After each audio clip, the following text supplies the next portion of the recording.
Jason is a futurist, he's a techno-philosopher, he's a provocateur, and today he's going to take us, I think, on a journey.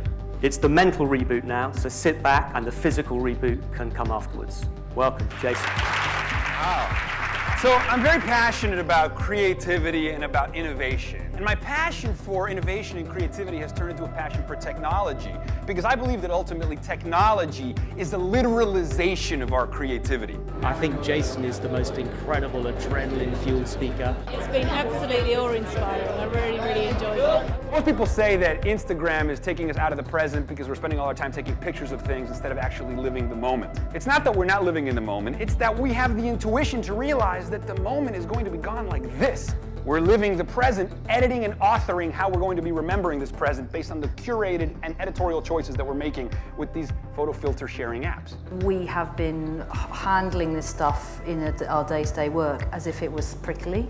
That Instagram example is such a fundamentally different way of understanding that medium. I feel a bit like we need to sort of stick our hands into the depths of why people are doing things. I don't want to have these superficial conversations anymore. On a day-to-day basis, people are so occupied with just what they do on a regular basis. They don't have the time to think about things like this. And it's quite mind-expanding, as he says.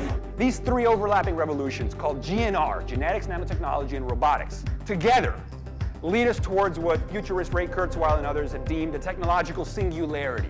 We cannot even begin to imagine how this transforms our sphere of possibilities. It's like trying to explain to a chimp the nuances of a Shakespearean sonnet.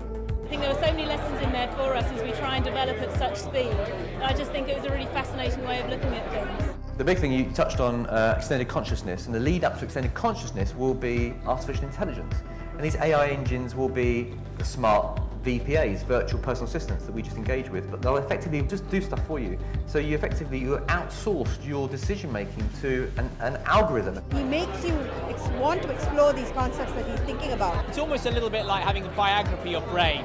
It just stimulates your thoughts and gets you to think about new stuff that you haven't thought about before. Because we're all talking about like changing physical things, changing tools, changing possibilities, but how we change how we think. We're going to have to really tweak consciousness to sort of really expand our horizons. Imagine walking around in a perpetual mindgasm.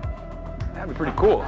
The energy that he brought to that whole discussion, it just stopped you thinking in a box. It made you want to stretch how you were understanding what he was saying and really stretch your own thinking. I hope everybody went away feeling truly mentally and maybe even physically rebooted.